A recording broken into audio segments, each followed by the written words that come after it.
Biasa ketemu lagi dengan sebat-sebat. Dan biasanya kalau udah sebat-sebat gini bakalan ada kasus tebak-tebakan pelaku nih. Ini kasusnya benar-benar salah satu kasus yang favorit gua, karena ini benar-benar keren banget plot twist-nya.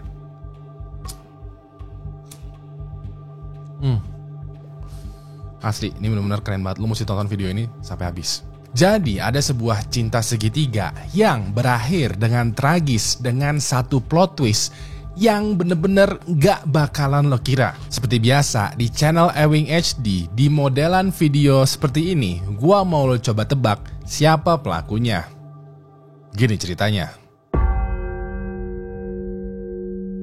Pada tahun 2010, ada seorang wanita bernama Lanelle Barshok tinggal di sebuah rumah mewah di kawasan elit yang ada di Palmdale, California, Amerika Serikat. Lanelle tidak tinggal sendirian nih, melainkan tinggal bareng dengan pacarnya, seorang pria bernama Louis Bonheur. Diketahui ya, Lanelle sehari-hari bekerja sebagai seorang suster dan Louis bekerja sebagai tukang maintenance, dan selama 4 tahun terakhir mereka berpacaran. Pada saat mereka berpacaran, mereka selalu aja tuh menyemangatin satu sama lainnya sampai-sampai mereka bisa membeli rumah yang cukup mewah. Sekilas mereka berdua hidupnya bahagia ya, kelihatan kayak couple goals gitu yang punya pekerjaan, pemasukan yang memadai, tempat tinggal yang mewah, dan kehidupan nyaman. Sampai pada weekend di tanggal 16 Juni tahun 2010 sekitaran jam 11 siang, Lanelle lagi duduk di ruang keluarga sambil juga diselimutin sama kain yang biasanya digunakan pas lagi mau potong rambut. Di belakang kursi udah ada sahabatnya bernama Larin Austin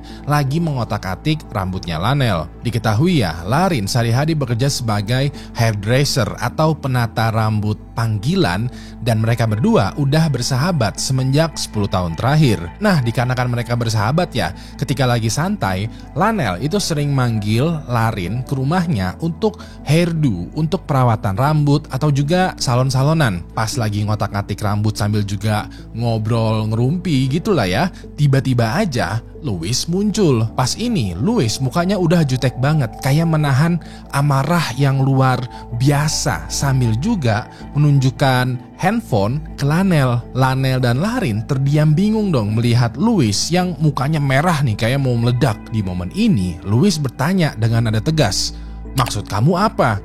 Kamu selingkuh lagi ya?" Dan di momen inilah terjadi keributan atau adu bacot singkat di antara mereka berdua. Jadi, waktu itu Louis menuduh Lanelle telah berselingkuh untuk yang kedua kalinya. Diketahui ya, beberapa bulan yang lalu pas mereka lagi jalan-jalan menggunakan mobil, Louis itu ngegapin Lanelle lagi chattingan mesra sama pria lain. Selingkuhannya ini bernama Ike, dan pas ketahuan, Louis itu marah banget ke Lanelle. Terjadi tuh keributan besar di dalam mobil. Mereka adu bacot, saling menyalahkan, saling menyangkal, bla bla bla, sampai mobil yang lagi disetirin sama Louis kecelakaan ringan. Lalu di akhir keributan ini, Lanelle minta maaf dan berjanji gak akan selingkuh lagi. Tapi nyatanya janjinya Lanelle janji palsu. Jadi supaya masih bisa kontak-kontakan ya, Ike memberikan HP untuk Lanelle. HP-nya digunakan hanya untuk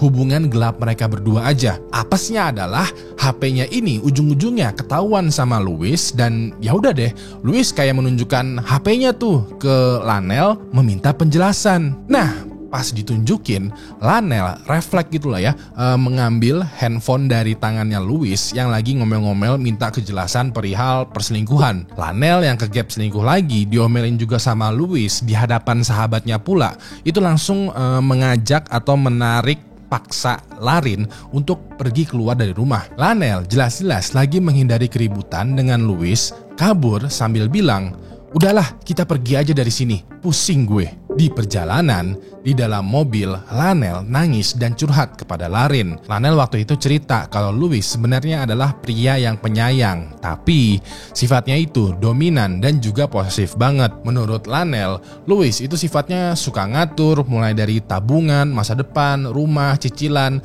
dan berbagai macam aspek kehidupan, semuanya harus diatur sama Louis. Sedangkan Lanelle maunya kehidupannya itu berjalan agak santai aja lah. Dikarenakan perbedaan inilah, Lanel mulai mencari-cari tuh laki-laki lain untuk pembanding. Pas lagi iseng-iseng bermain aplikasi dating, dia ketemuan nih sama seorang pria bernama Ike yang visi misinya hidupnya itu santai, ngobrolnya juga nyambung, pekerjaannya di bidang kesehatan juga, lalu tajir. Dikarenakan Lanel dan Ike saling tertarik satu sama lainnya, mereka jadinya berpacaran deh. Tapi di awal mereka berpacaran, Lanel jujur-jujuran gitu, kayak bilang, "Aku sama kamu cuman senang-senang aja ya, karena aku sendiri udah punya pacar." Ike dengan santai menjawab, "Kuy lah." Ya udah deh, semenjak itulah mereka berdua berpacaran di belakang Louis. Lalu, di toko kecantikan, di dalam cuplikan CCTV ini terlihat ada Lanel lagi belanja dan mau bayar di depan kasir. Pas sudah selesai, pas keluar dari toko,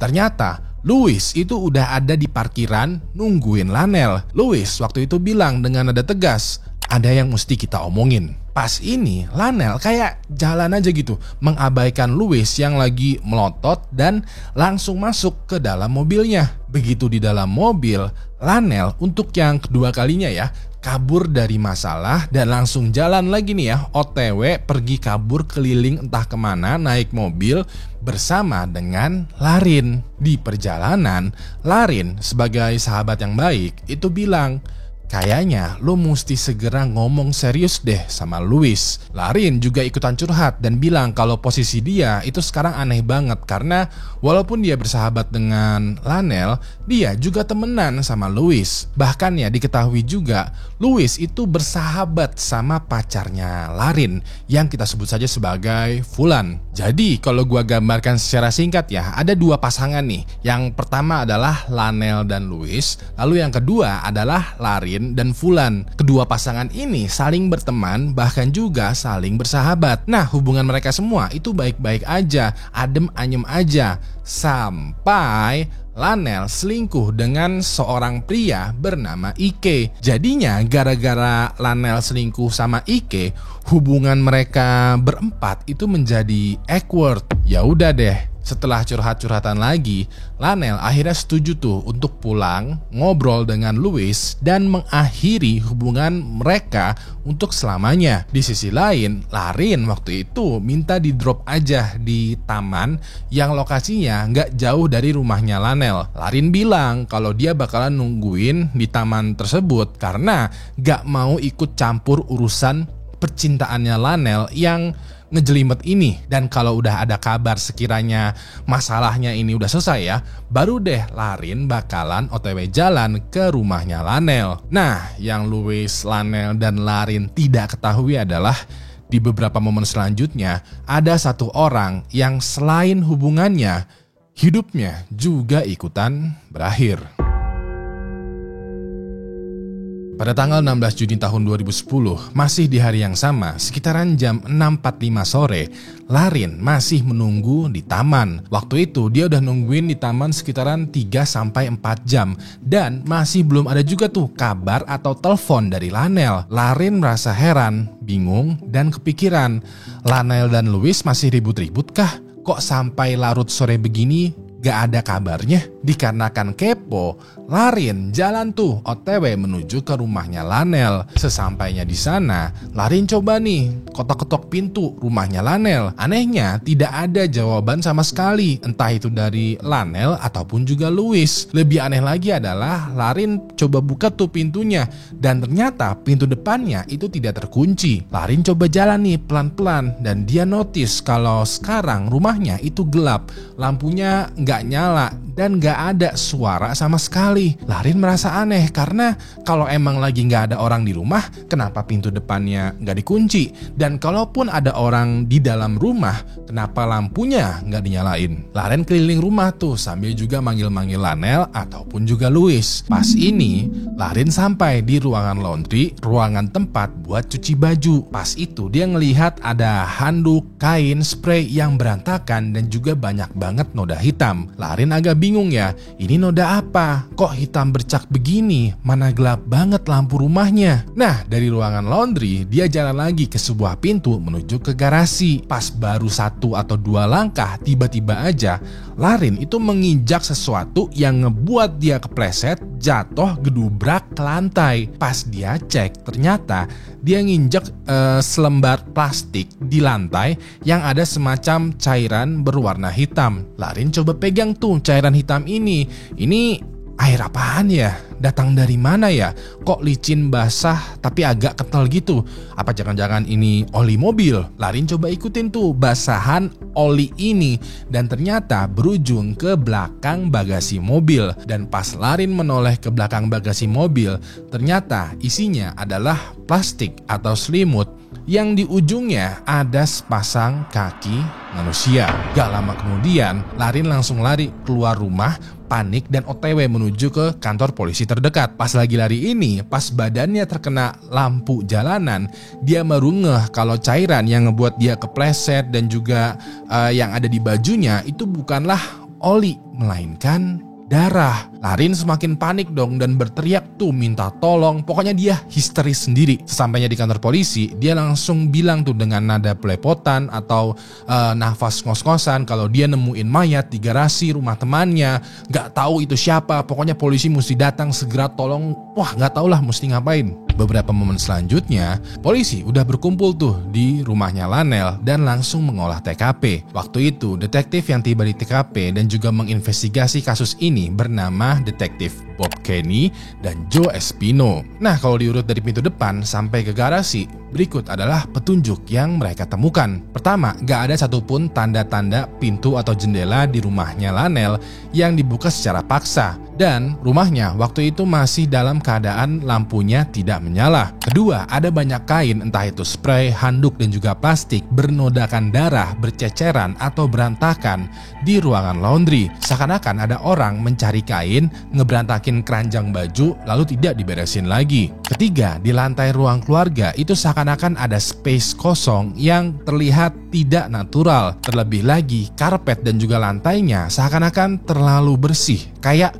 baru habis dilap, divakum ataupun juga dipel. Selain itu, di dapur ada banyak cairan pembersih tergeletak di atas meja. Keempat, ada bekas tembakan di salah satu bagian sofa yang ada di ruang keluarga. Lalu di sisi lain sofa ditemukan juga satu peluru 9 mm yang sepertinya habis ditembakkan. Kelima, ada sepucuk surat yang ditunjukkan untuk Louis. Dalam surat ini, Lanel bilang kalau dia mau minta putus karena dia ingin memulai kehidupan baru bersama selingkuhannya, Ike. Lanel juga meminta kalau dia rela memberikan rumah, harta, dan seisinya asalkan Louis tidak lagi mengganggu kehidupannya. Keenam, di sekitaran garasi mobil itu ada banyak banget kain dan juga plastik yang di lantainya juga ada beberapa spot darah yang kelihatan banget baru aja dibersihkan. Bahkan juga ada karpet yang dilipat supaya bisa dipaksa masuk ke dalam kursi mobil. Terakhir, ketujuh, jenazah yang dibungkus dan tersimpan di bagasi mobil ternyata adalah jenazahnya Lanel. Pada saat pemeriksaan lebih lanjut, Lanel memiliki luka tembak yang fatal di belakang kepalanya. Nah, dari 7 petunjuk besar ini, detektif Bob dan Joe langsung menggunakan cairan luminol untuk membaca darah di TKP, lalu menyusun seluruh petunjuk ini untuk dijadikan hipotesis. Besar kemungkinan pelaku adalah orang yang Lanel kenal secara tidak ada bekas paksaan masuk ke rumahnya Lanel. Lalu pada saat sedang bersama Lanel, pelaku menembak kepalanya Lanel, membersihkan TKP, lalu berusaha tuh membawa kabur jenazahnya Lanel menggunakan mobil. Tapi entah kenapa pelaku mengurungkan niatnya sehingga bersihinnya nggak tuntas dan jenazahnya Lanel tertinggal begitu aja di bagasi mobil. Pas ini, detektif Bob dan Joe langsung menginterview Larin. Secara dia adalah orang pertama yang menemukan jenazahnya Lanel. Di ruang interogasi, Larin bercerita kalau pada hari itu, ya kurang lebih seperti yang udah gue ceritakan ya. Waktu itu dia nungguin di taman, jalan ke rumah Lanel, dan di sana dia menemukan jenazahnya Lanel. Di akhir cerita, Bob dan Joe mencoba tuh memverifikasi alibinya Larin yang katanya nungguin di taman selama kurang lebih 3-4 jam. Larin bilang kalau di taman tadi ada beberapa orang yang lalu lalang, tapi dia nggak kenal siapa orangnya. Namanya juga taman ya, adalah 1 atau 2 atau 3 orang yang pasti ngelihat dia.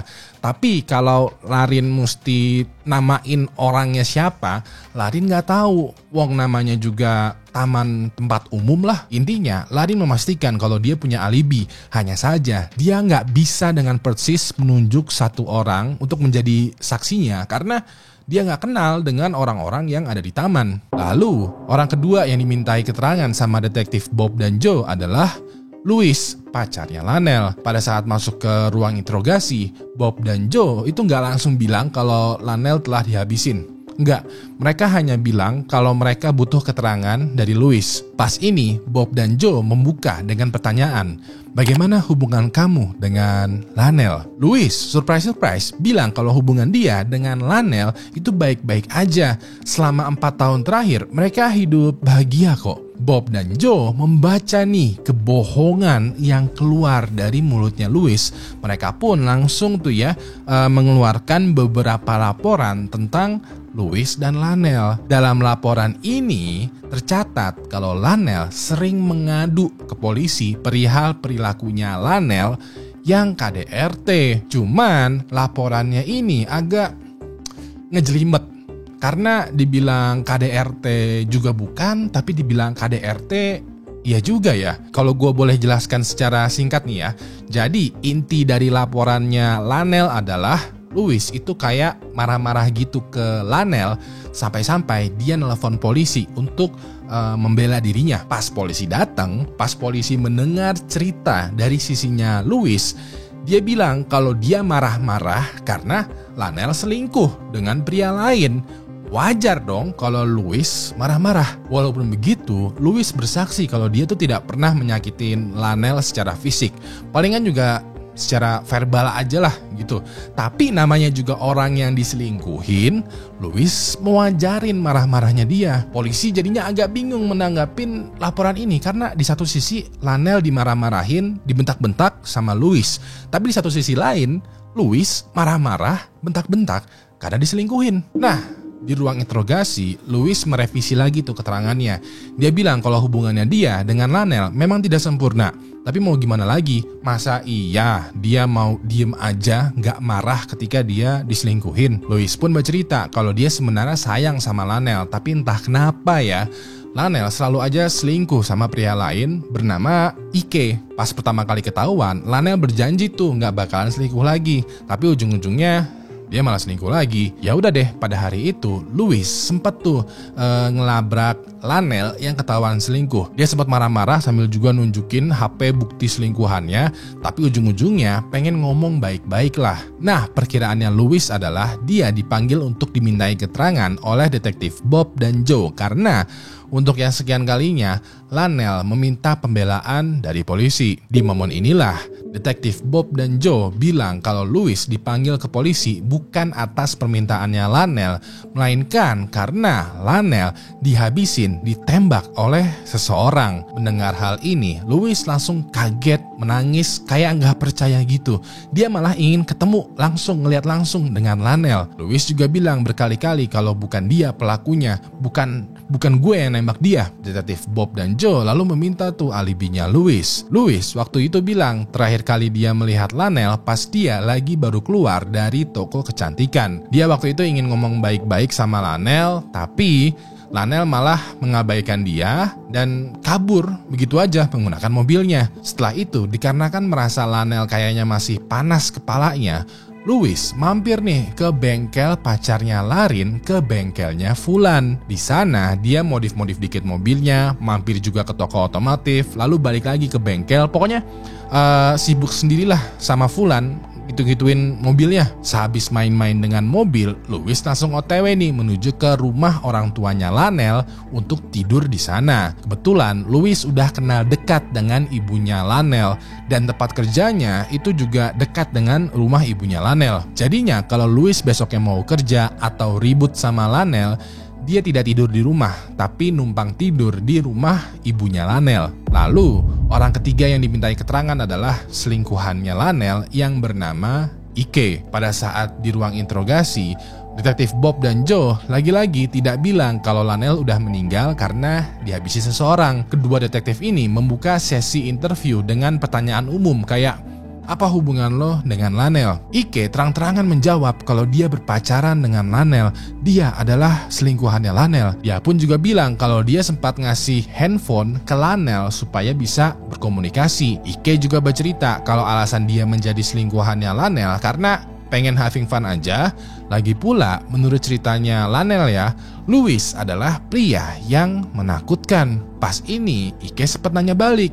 Dia bilang, kenapa saya dipanggil ke sini ya? Apakah Louis lagi-lagi melakukan KDRT? Di momen inilah, Detektif Bob dan Joe langsung ngasih tahu kalau Lanel telah meninggal karena ditembak oleh seseorang. Begitu tahu informasi ini, Ike langsung kaget, terdiam, tertegun sambil bilang kalau bukan dia pelakunya. Tanpa ditanya, Ike juga langsung bilang kalau dia punya alibi. Pada hari itu, dia lagi wawancara kerja di University of California, Davis. Detektif Bob dan Joe langsung curiga dong. Kok kita belum minta alibi, lo udah kasih sih? Nah, pas mau bertanya lebih lanjut, Ike langsung memotong dan bilang kalau dia nggak mau memberikan keterangan apapun tanpa didampingin oleh pengacara. Ya udah deh, dikarenakan di skakmat ya, Detektif Bob dan Joe nggak bisa tanya-tanya lagi. Nah, sebagaimana yang lo tahu, bahkan mungkin lo juga udah hafal kali ya, kalau ada pasangan yang dihabisin,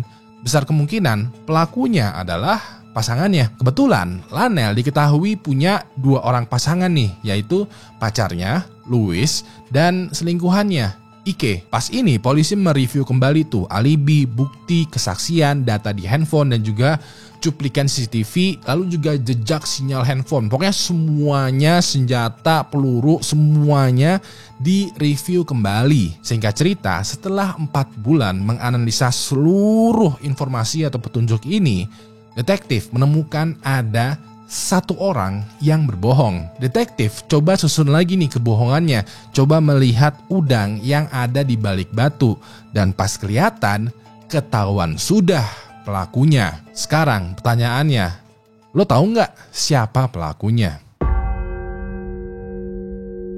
Jadi sebelum gue melanjutkan cerita dan ngasih tahu siapa pelaku dari kasus penghabisannya Lanel, gue mau lo coba tebak dulu siapa pelaku yang sebenarnya. Pada kasus ini calon pelakunya cuman ada 2 nih, 50-50. Pilihan pertama adalah Louis, pacarnya Lanel yang dilaporkan KDRT karena mengetahui Lanel selingkuh. Lalu pilihan yang kedua adalah Ike, selingkuhannya Lanel yang bilang pengen having fun aja lah sama Lanel. Gue kasih lo waktu 5 detik untuk menebak menggunakan insting lo siapa sekiranya pelaku atau dalang dari kasus penghabisan ini. 5 detik dari sekarang, dimulai.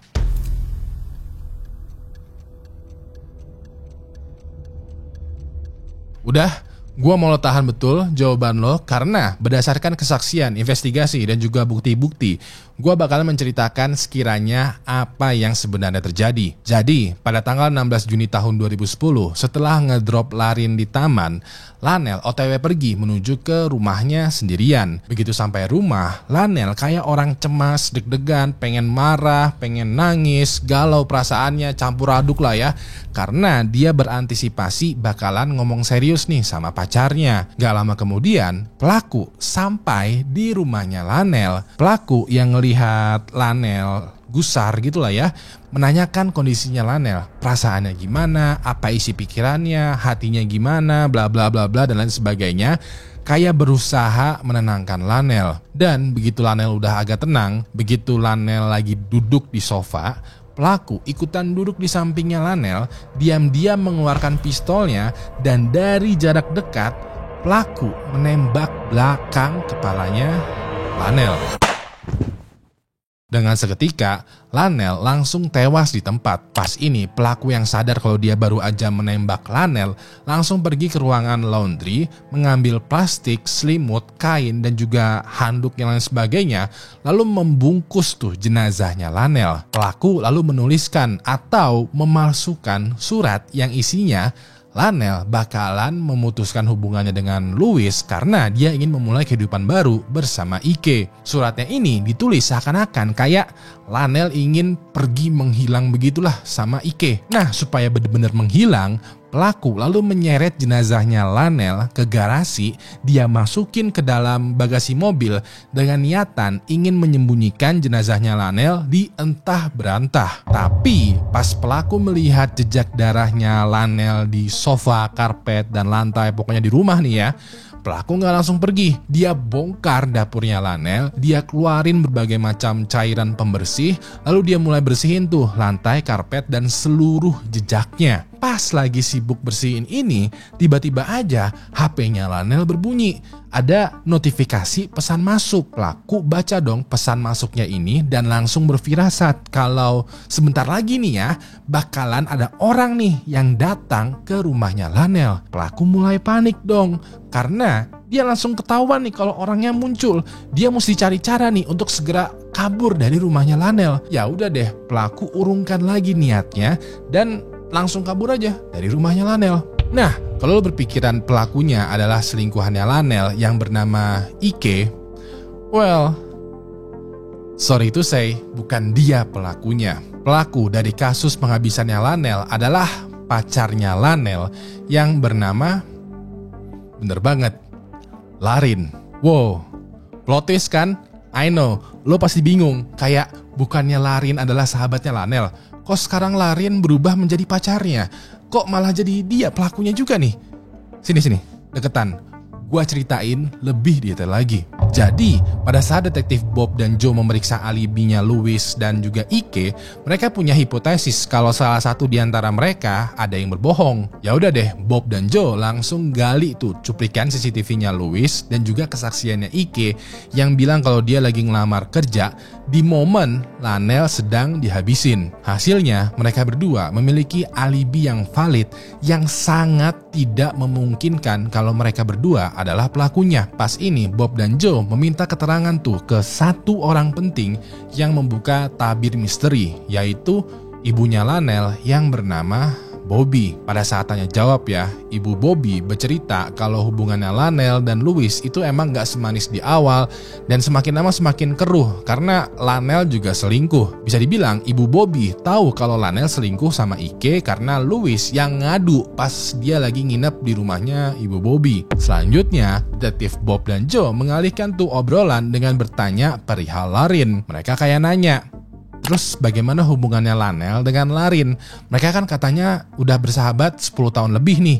Apakah mereka baik-baik saja? Pas ini ibu Bobby menjawab, "Toing." Ternyata ibu Bobby tidak sama sekali mengenal tentang Larin. Dia bahkan gak tahu kalau Lanel punya seorang sahabat bernama Larin. Pada momen inilah hipotesisnya detektif Bob dan Joe yang bilang kalau ada yang berbohong di orang dekatnya Lanel mulai terbukti. Dan ternyata yang berbohong bukanlah Louis ataupun Ike, melainkan Larin. Ya udah deh, detektif Bob dan Joe langsung memfokuskan investigasi kepada Larin. Dan pas mereka gali lagi nih komputernya Lanel, ternyata mereka berdua kenalan dari website Craigslist atau website iklan gitu dengan judul Woman Seeking Woman atau cewek nyari cewek. Mereka kenalan lewat website tersebut, mereka chattingan, ngobrol, dan lama-lama jadinya berpacaran atau berselingkuh. Pas berselingkuh, Lanel bilang di depan Larin gitu ya kalau dia hanya sekedar having fun aja karena dia udah punya pacar, udah punya Louis. Larin tidak mempermasalahkan hal tersebut karena dia sendiri juga sebenarnya udah punya pacar yang bernama Fulan. Dikarenakan mereka sama-sama udah punya pacar, mereka jadinya saling mengenalkan pacar mereka nih. Dan supaya gak ketahuan atau dicurigain, Lanel dan Larin menyusun cerita kebohongan yang bilang kalau mereka berdua sebenarnya udah bersahabat sejak SMA, sejak 10 tahun yang lalu. Dikarenakan hal tersebut, Louis gak curiga, dan yang gak dia tahu adalah Lanel ternyata suka sama cowok dan juga sama cewek. Sampai-sampai pada tanggal 16 Juni tahun 2010, pada saat Louis ngegapin Lanel selingkuh lagi dengan Ike, pada saat Louis lagi nunjukin HP rahasianya kepada Lanel yang panas itu nggak cuman Louis aja, melainkan Larin. Larin di momen tersebut ya baru tahu kalau Lanel ternyata punya selingkuhan cowok yang bernama Ike. Cuman dia tahan dulu emosinya karena dia keburu ditarik dan dibawa nih ya sama Lanel ke toko kecantikan. Nah, di perjalanan pulang dari toko kecantikan, Lanel curhat lagi ke Larin kalau dia pengen mutusin Louis dan juga Larin, lalu hidup santai no drama bersama dengan Ike. Bisa dibilang Larin diputusin juga sama Lanel karena dia lebih memilih berpacaran sama selingkuhannya yang lain, yaitu Ike. Mendengar hal ini, emosinya Larin itu memuncak. Cuman dia tenangin dulu dan beralasan bakalan bernafas lah di taman dulu sendirian. Untuk selanjutnya, setelah menahan emosinya di taman, seperti yang gue ceritakan tadi, Larin langsung otw ke rumahnya Lanel dan menghabisinya dengan cara menembak belakang kepalanya. Pas lagi mau bersih-bersih ini dan menghapus jejaknya, Larin ngeliat notifikasi pesan yang bilang kalau Louis baru aja selesai ngotak-ngatik mobil di bengkelnya Fulan. Nah, Larin berfirasat kalau Louis sekarang lagi otw nih ke rumahnya Lanel. Jadinya gak ada waktu nih buat bersih-bersih ataupun menutupi jejak. Ya udah deh, Larin lalu mengimprovisasi rencananya. Dia sengaja kepleset gitu ya dan melumurkan badannya dengan darahnya Lanel. Lalu lari ke kantor polisi dan melaporkan kalau dia baru aja menemukan jenazahnya Lanel. Yang padahal sebagaimana yang lo tahu sekarang ya, yang menghabisi Lanel sebenarnya adalah Larin, sang pelapor, sang sahabat, dan juga sang selingkuhan. Ditambah lagi, pada saat detektif Bob dan Joe memeriksa ulang petunjuk yang mereka dapatkan, mereka melihat ada dua bukti yang bilang kalau Larin adalah pelakunya. Bukti yang pertama adalah jejak sinyal handphonenya Larin. Jadi Larin kan bersaksi kalau dia nungguin di taman berjam-jam. Yang pas diperiksa sinyal handphonenya, dia ternyata memang ada di taman, tapi sebentar aja. Setelah itu dia pindah dan terdeteksi lagi sedang berada di rumahnya Lanel. Lalu bukti yang kedua adalah peluru yang ditembakkan ke belakang kepalanya Lanel itu cocok dengan peluru yang disimpan di senjata yang Larin miliki. Pada akhirnya Larin ditangkap, diadili dan dijatuhin hukuman kurungan penjara selama 2 kali 25 tahun atas penghabisannya Lanel, mengganggu proses investigasi dan upaya menghilangkan barang bukti.